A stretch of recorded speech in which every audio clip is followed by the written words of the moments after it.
राधा स्वामी दयाल की दया, राधा स्वामी सहाय, राधा।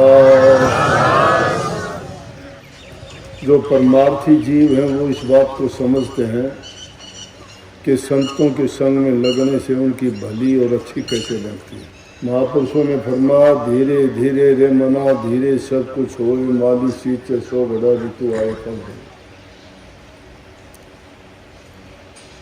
अपनी चेती होत नहीं प्रभु चेती, तत्काल बलि चाहे हो आकाश पर प्रभु पठाए पाताल। इंसान जो सोचता है वैसा नहीं होता, मालिक जो सोचता है वो होता है। राजा बलि तो चाहता था कि इंद्र का राज मिल जाए उसको,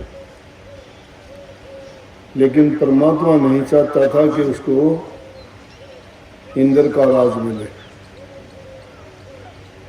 उसके 100 यज्ञ पूरे नहीं होने दिए, अगर 100 यज्ञ पूरे हो जाते तो मिल जाते। इसलिए जब मालिक की निगाह अच्छी होती है तो सारे काम अच्छे और सीधे बनते हैं, लेकिन मालिक की रजा में और मौज में रहना हम जानते नहीं। उनका हुक्म मुख्य है, उनके नियम अटल हैं, उन्होंने जो मर्यादाएं बनाई हैं वो पक्की हैं। लेकिन कभी कभी ऐसे अवसर और समय भी आते हैं कि प्रभु को भी अपनी मर्यादाएं तोड़नी पड़ती हैं। कृष्ण जी ने ये कहा था, महाभारत के युद्ध में मैं हथियार नहीं उठाऊंगा, लेकिन ऐसा मौका आया उनको जो रथ का ही पहिया उठाना पड़ गया और वही सुदर्शन चक्र बन गया। हथियार बन गया कि नहीं? कृष्ण कहता, नेम कर्म शस्त्र नहीं उठाऊंगा, लेकिन नेम टूट गया, किसी ने टूटवा दिया, भगत ने। भगवान भी भक्तों के बस होता है। समुद्र का पानी मीठा था लेकिन कड़वा हो गया। मर्यादाएं जब टूटती हैं तो गड़बड़ होती है। इसलिए हमारी सोचने से नहीं, परमात्मा जो सोचता है तो उसकी रजा, उसका हुक्म में रहना चाहिए। थोड़ी सी भी बात हमारे विपरीत हुई हो जाती है तो हम कोसना शुरू कर देते हैं, परमात्मा ने ये गलत किया, परमात्मा ने ये ठीक नहीं किया, उसको ऐसा नहीं करना चाहिए था, अरे उसको करना चाहिए था। हम अपने लालच के लिए, अपने स्वार्थ के लिए, अपने हित से आगे की बातें नहीं सोचते हैं। जो हमारे लिए सही था वो तो वो सोचता है कि हमारे लिए सही क्या है। वो कभी गलत नहीं करता, उसके कानून कच्चे नहीं, परंतु इंसान की बुद्धि उसको भ्रमित कर देती है। कभी लालच में, कभी स्वार्थ में, कभी क्रोध में, इन चीज़ों में फंस के इंसान बार बार गलतियां करता है, क्योंकि वो जो सोचता है वो अपने से आगे के नहीं सोचता। लेकिन जो परमार्थी बात है वो कहते हैं कि अगर तुम अपना हित चाहते हो, तुम अपना भला चाहते हो तो दूसरे का भला करो, अच्छा करने की आदत डालो। शास्त्रों का लेख है कि मन से, वचन से और कर्म से, तीनों प्रकार से किसी दूसरे जीव को दुख ना दो। और जीव के कल्याण के लिए भी 3 ही साधन है।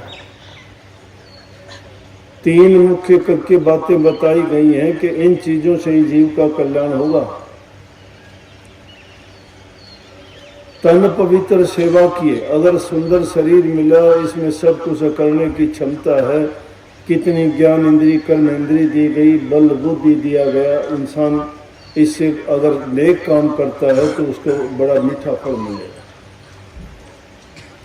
इसी शरीर में रह के आप प्रभु की भक्ति कर सकते हो, अच्छे विचार रख के दूसरे का हित कर सकते हो, किसी दुखी इंसान का, दुखी जीव की सहायता और मदद करते हो तो बदले में वो आपको कितनी अच्छी दुआ देता है। अरे प्यासे के पानी पिला दोगे वो भी तुम्हें इतनी बात तो कहता है, परमात्मा तेरा भला करे। अगर तुम किसी का हित करते हो तो उसके दिल से जो आवाज निकलती है वो तुम्हारे लिए बड़े से बड़ा आशीर्वाद होता है। अगर किसी को दुख देते हो तो उसकी बद दुआएं लगती हैं। परमात्मा देखता है, लेखा सबका लिखा जाता है, उसके हाथ में कलम और कागज नहीं है, लेकिन वो जो शब्द लिखता है वो अटल है, यहाँ नहीं लिखे जाते वो। यहाँ हर जीव का लेखा जोखा है। तो इसलिए क्यों नहीं अपने अच्छे कर्म बनाए जाएं। ऐसे कर्म ना करके जाओ। तुम अगर बुरा करोगे तो तुम्हारी आने वाली संतानों तक को तुम्हारा नाम लेके थूका जाएगा तुम पर कि ऐसा दुष्ट था वो, उसने ये किया था। अगर नेकी करके जाओगे तो पीढ़ियों में, आने वाली पीढ़ियों में भी तुम्हारा नाम लेके तुम्हारी इज्जत मान बढ़ाई की जाएगी। तुम्हारा नाम लेके ये कहा जाएगा कि बड़ा नेक इंसान था जो ऐसे काम करके गया। आज भी हमारे देश में गांधी जी को बापू कह के क्यों पूछते हैं? उन्होंने जो कुर्बानी दी वो अपने लिए दी थी क्या? हमारे लिए दी थी। उनकी कुर्बानियों को नहीं भूल सकते हम, जो अपना सब कुछ देख के हमें आजादी दिला के गए। आज भी पूरा राष्ट्र उनको राष्ट्रपिता के नाम से जानता है। इसी प्रकार से तन की बताई कि तन पवित्र सेवा करने से होता है। सेवा करो। सेवा कहाँ करोगे, किसकी करोगे? जो घर में माँ बाप की सेवा नहीं करता, उनका वचन नहीं मानता, उनको दुख देता है, उल्टे सीधे काम करता है, उनके हुक्म आज्ञा पालन नहीं करता, उस माँ बाप का तो जीवन बर्बाद है। संतान पैदा करने के लिए इन माताओं से पूछोगे संतान के लिए क्या क्या करती है। जिसको बच्चा नहीं होता उसको कुछ भी कहो वो सब कुछ करने के लिए तैयार हो जाती है। और रात का अंधेरा भी नहीं गिनती। उसको अगर कह दे कि रात के अंधेरे में 20 कोस आके तो ये काम करके आ, तो भी वो काम करेगी। किस लिए? कि उसको संतान चाहिए। और जब वो संतान पैदा करती है अपना दूध पिला के, रक्त से दूध बनता है, और वो दूध पीने के बाद में वो संतान जब बड़ी होकर उसको ठोकर मारती है, घर से निकालती है, तो वो संतान है क्या? राक्षस है वो। उसको पैदा करके वो खुश होए क्या? क्या मिला उनको? इसलिए पहला प्रथम इंसान का फर्ज बनता है कि माँ बाप की सेवा करे, बुढ़ापे में सेवा करे, उनका नाम ऊंचा करे। नाम ऊंचा करने के लिए इंसान को नेकी करनी पड़ती है, अच्छे काम करने पड़ते हैं, धर्म और सच्चाई के रास्ते पे चलता है। और जो संतों की शरण में चला जाता है वो इस बात के महत्व को समझता है। माँ बाप की सेवा करो, भूखे गरीब की सेवा करो, दीन दुखी की करो, जरूरतमंद की करो। कोई भी किसी भी बीमारी से, दुख से पीड़ित है और उसकी तुम सहायता और मदद करते हो, तुम्हारी बड़े से बड़ी भक्ति है। तो तुम्हारा तन काम आया। तन की शुद्धता और पवित्र, कितना भी अगर तुम्हारे शरीर में बल है, ताकत है, कितने भी सुंदर हो, कितने भी भले अच्छे हो, लेकिन अगर कोई नेकी का काम नहीं किया तो ये मिट्टी है, ये तो एक दिन जला दी जाएगी, एक मुट्ठी राख बनेगी, कुछ नहीं बनेगा। लेकिन जो कर्म करके जाओगे उस कर्म का परिणाम हमेशा के लिए खड़ा रहेगा। गाए जाओगे, पीढ़ियों तक नाम लिया जाएगा तुम्हारा। तो तन की शुद्धता और पवित्रता तो है सेवा करने से, और मन की शुद्धता जब है, इसे मन में अच्छे विचार रखो, अच्छी सोच रखो। जिस इंसान की सोच बिगड़ जाता है वही बुरे काम करता है, और जिसकी सोच अगर अच्छी होती है, मन में संकल्प लेते हो मैं ये करूं, मैं वो करूं, मैं अच्छा करूं, मैं भला करूं, जो भी अच्छा सोच के मन में करोगे परमात्मा तुम्हारी मदद करेगा, तुम अच्छा कर जाओगे। क्योंकि तुम्हें उसी चीज का चिंतन, उसी चीज का मनन और उसी चीज का सुमन रात दिन करोगे। और ऐसा करने से तुम्हारे विचारों को शक्ति और ताकत मिलती है, और वो शक्ति जब मिलती है वही फिर प्रकट भी हो जाती है। वही प्रकट होकर तुम्हारे काम भी पूरे करवाती है। कमजोर से कमजोर आदमी भी बड़े से बड़ा और भारी से भारी काम करता है। मन की शक्ति बहुत ताकतवर है। शरीर की शक्ति इतना काम नहीं करती जितनी मन की शक्ति काम करती है। शरीर तो किसी का बहुत भारी होगा, डरता है छोटी ही चीज से भी, कहेगा डर लगता है। लेकिन मन जिसका मजबूत है वो चाहे शरीर से दुर्बल और कमजोर क्यों न हो, वो नहीं डरता किसी चीज से भी। मन की ताकत, विचारों की ताकत, और इन्हीं विचारों से कैसे भी विचार बना लो। मन ही देवी देवता, मन ही पितरभूत, मन ही हर होत है, मन को बजे जो चित्त। ये मन ही सब कुछ है। मन ही पितर है, मन ही भूत है, मन ही पूजा है, मन ही पाठ है, मन ही भगवान है। अगर मन तुम्हारा कमजोर दुर्बल है, मन में विचार तुम्हारे अच्छे नहीं है, गिरा देगा। ऊंचे विचार रखो, ऊंचे बन जाओगे। नीचे विचार रखो, नीचे बन जाओगे। जैसी सोच रखोगे वैसे बनोगे। अच्छे विचार रखोगे ना तो जहां कहीं भी जाओगे तुम अच्छाई फैलाओगे।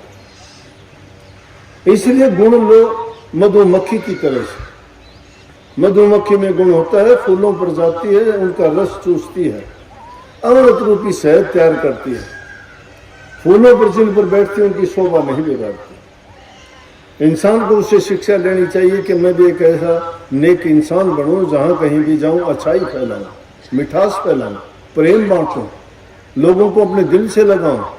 दिल से जो चाहत होती है वो दिल में गुजर जाती है, दिल से दिल पुकारता है। इसलिए इस मन में अच्छे विचार, अच्छे संकल्प उठाओगे, वैसे ही बन जाओगे। सारा संकल्प का काम है। तुम सोचते हो इस बार तो फसल अच्छी होगी तो पक्का मकान बनाऊंगा। उस साल नहीं बनता था, अगले साल बनेगा। और एक कहता है ना, क्या जरूरत है, पड़े रहेंगे झोपड़े में और थोड़ा फूस डाल लेंगे, वो फूस से डालता रहेगा सारी जिंदगी। विचारों की बात है। कृष्ण जी और सुदामा जी बचपन में जब वे गुरु के आश्रम में पढ़ते थे तो गुरु माँ ने उनको लकड़ियां लेने के लिए जंगल में भेज दिया। छोटे छोटे विद्यार्थी थे। बोले कि जाओ जंगल से सूखी लकड़ियां ले आओ। लकड़ी लेने के लिए गए तो माताओं का दिल बड़ा कोमल होता है। उसके दिल में आई कि बेचारों को भूख लगेगी, छोटे बच्चे हैं। उन्होंने थोड़े चने दे दिए और वो कृष्ण जी तो आगे निकल गए थे, सुदामा जी को दे दिए कि भूख लगे तो बेटा ये खा लेना। चने ले लिए, चल दिए। जाके जंगल से लकड़ियां तोड़ने लगे, सूखे पेड़ों पे चढ़ के सूखी तोड़ने। बारिश आ गई, बड़ी तेज बारिश आई। जब बड़ी तेज बारिश आई और ठंडी का मौसम था, भीग गए, कांपने लगे और भूख लगी रही। कितनी देर बारिश होती रही, पेड़ पर बैठे रहे। तो क्या किया कि भूख लगी, अब कृष्ण जी के पास तो कुछ था नहीं, सुदामा जी के पास चने थे। वो चने चबाने लगे, भुने हुए नहीं थे, करड़ करड़ की आवाज आई। कृष्ण जी कहने लगे, अरे सुदामा पता तो था ही, उनको तो जानते थे सब कुछ। बोले, अरे सुदामा ये आवाज किस चीज की आती है कट कट की? बोले कि जाड़ बजती है मैंने। बोला क्यों? बोला सर्दी में। उसकी सारी जिंदगी जाड़ बजती रही, पेट नहीं भरा। सब कुछ होते हुए जाड़ बजती रही, पेट नहीं भरा उसका। इसलिए जो इंसान अपने विचारों से गिर जाता है उसको कौन उठाएगा? और जो विचारों से उठ जाता है उसको प्रकृति की ताकत साथ देने के लिए आके खड़ी हो जाती है। मन को शुद्ध और पवित्र जो बना लेता है वो सारे काम। ये भक्ति भी मन की शुद्धता और पवित्रता से होती है। आप नाम सत्संगी का रखा लेते हो, सत्संग वाले काम नहीं करते, आडंबर पाखंड करते हो, लोगों के सामने झूठ बोलते हो, कपट करते हो। अरे सत्यानाश, झूठ और कपट से तो डूबता है सब कुछ, और तुम वही काम करते हो। ये भोले जीव तो इतबार विश्वास कर लेंगे। ठग लोगों अपनी ठगी के लिए बात बनानी झूठी साची कर देंगे। परमात्मा किसको दफ्तर? मेरे को परमात्मा नहीं बताया कि मेरा दफ्तर से भाई तू सबके लेख लिख दे, सबके बता दे। मैं तो इतना जानता हूं कि नेक काम करोगे ना, परमात्मा तुम्हारे हृदय में आके वास करेगा। जो बुरे काम करते हो फिर परमात्मा का नाम क्यों लेते हो? तुम परमात्मा तो बड़ा न्यायकारी है। इसलिए मन की शुद्धता, पवित्रता तुम्हारे विचारों के कारण होगी। अपने विचारों को शुद्ध और पवित्र बनाओ। जो माँ बाप की सेवा करता है, विचार अच्छे रखता है और जबान से मीठा बोले, तन पवित्र और धन से दान करो, पुण्य करो, जरूरतमंद की सहायता करो, भूखे गरीब को तुम देने लायक को दो। परमात्मा ने तुम्हें इस लायक बनाया है कि तुम किसी को कुछ दे सकते हो, लेकिन कोई किसी को शौक नहीं है मांगने का। तुम्हारे पास कोई लेने के लिए आता है, तुम्हारे पास देने के लिए है, देना सीखो, दो उसको, जरूर दो, खाली मत जाने दो। अगर कोई तुम्हारे पास लेने के लिए आता है, तुमने खाली भेज दिया तो बहुत बड़ा पाप हो गया वो तुम्हारे से। क्योंकि जो तुमने खाली भेज दिया, तुम्हारे पास आस लेके आया था, उसकी आस टूट गई। तुमको वो मान के आया था कि मेरी आस वहां पूरी होगी। जो इंसान जिसके पास आस लेके आता है, आस टूट जाती है, तो फिर उसका पाप और बद्दुआ किसको लगती है? उसी को लगती है। लेकिन महापुरुषों ने तो यहां तक फरमा दिया कि मांगण मरण समान है, मत कोई मांगो भीख। मांगण से बढ़ना भला भी है सतगुरु की सी। मांगता कोई शौक से नहीं है, जरूरत होगी तो ही मांगेगा ना। और अगर कोई शौक के लिए मांगता है तो वो तो उसका तो पाप जो देने वाले को भी लगेगा और लेने वाले को भी लगेगा, क्योंकि झूठ और कपट का काम किया उसने। जिसकी जरूरत है, जरूरत के लिए उसने मांग लिया। उधर सामाना टुकड़ा, तन सामाना चीज, ज्यादा संग्रह ना करेता का नाम फकीर। अब फकीर आदमी भिक्षा मांगते थे पहले, ज्यादा इकट्ठा नहीं करते, धन इकट्ठा नहीं करते थे। आजकल तो धन इकट्ठा करते हो। पहले क्या करते महात्मा, किस लिए धन लेते? भीख मांगते थे, भिक्षा, भिक्षाम माई, भिक्षाम माई, खाने के लिए कुछ दे दिया करते। एक घर का नहीं लेते थे, अनेक घरों में जाते थे, सबका थोड़ा थोड़ा सब मिल जाता था, किसी के कर्जदार भी नहीं बनते थे। एक आदमी के विचारों से नहीं, कोई चोर का था, कोई ठग का था, कोई धर्मात्मा का था, कोई नेक इंसान का था, उनका सबका मिलता तो सब तरह के विचार होते, उसके विचारों को प्रभावित नहीं करते थे। शुद्ध अन्न का इंसान के जीवन में बड़ा महत्व है। जो आदमी बुरा अन्न खाता है, छल कपट का, बेईमानी का, झूठ का, लूट का, खसूट का, भ्रष्टाचार का, वो इंसान कभी अच्छा नहीं बन सकता। जिस इंसान के पास में गलत पैसा आया है, रिश्वत का पैसा आया है या धोखेधड़ी का किसी का पैसा लिया, परिवार के परिवार उजड़ जाते हैं। 2 पीढ़ी बचेंगी, तीसरी पीढ़ी बर्बाद हो जाएगी।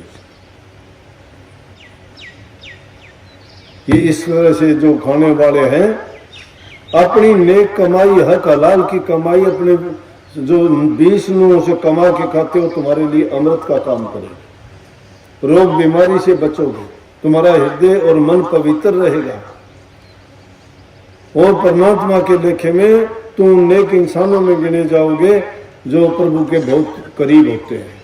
लेकिन जो इंसान धोखाधड़ी का, छल कपट का खेल खेलता है, बेईमानियां करता है, वो कभी भी खुश बेशक हो जाएगा वो कि मैंने ये कर लिया, मैंने कपट से ये जोड़ लिया, मैंने वो बना लिया, लेकिन वो अच्छा नहीं है, वो बर्बादी का कारण है। कभी भी ऐसी घर में अगर बुरी चीज भी आ जाती है, एक आदमी बुरा अन्न खा लेता है, वैसे ही विचार हो जाएंगे। जैसा आदमी खाए अन्न वैसा हो जा मन, जैसा पीवे पानी वैसी बुल्ला बाणी, जैसा करे वैसा भरे, जो बोवे वो काटे, दूसरा कौन करेगा। लेकिन इसको समझने में बड़ा देर लगती है, बोलने में सब बोल देते हैं, टाइम लगता है। इसलिए नेक इंसान बनो, अच्छे बनो, सच्चे बनो। तो प्रथम सेवा करना, दूसरा अपने अच्छे विचार रखना मन के, और तीसरा धन से आप मदद करो, सहायता करो। लेकिन अगर तुम्हारे पास सब कुछ है, आगे आपके पास देते नहीं हो, तो क्या कहा कि जो मांगने गया, कोई किसी के पास मांगने जाता, वो समझो कि मर गया वो आदमी, उसकी शर्म आती है मांगते हुए।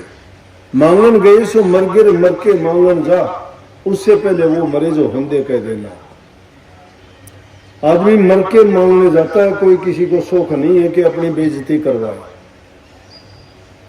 लेकिन जो मांगने जाता है मर जाता है, पहले ही मर जाता है, मरने से पहले, और फिर मांगने के लिए जाता है, लेकिन उससे मरा हुआ तो वो इंसान है, उसके पास है, फिर भी उसको नहीं देता है। इसलिए तुम्हारे पास अगर है, परमात्मा ने तुम्हें इस लायक बनाया है, तो दूसरों की मदद करनी चाहिए। दूसरों की मदद करोगे, तुम्हारे परमात्मा मदद करेगा। तुम अगर किसी की नहीं करते हो, तुम्हारी कौन करेगा। कुदरत का नियम है, जो इंसान जैसा करता है वैसा उसको भरना पड़ेगा, खोदेगा वो पड़ेगा। खाई खोदोगे तो कुआं मिलेगा। लेकिन अच्छे काम करोगे ना, थोड़ा सा भी अच्छा करोगे, तुम्हें बहुत मिलेगा। इसलिए कही कि संतों के संग में जाओगे, तुम्हारी भली बनेगी। कागवृत्ति छूट जाएगी, दुष्टता के काम छूट जाएंगे, हंस जैसे बन जाओगे नेक इंसान। तो बहुत बहुत सबको आशीर्वाद।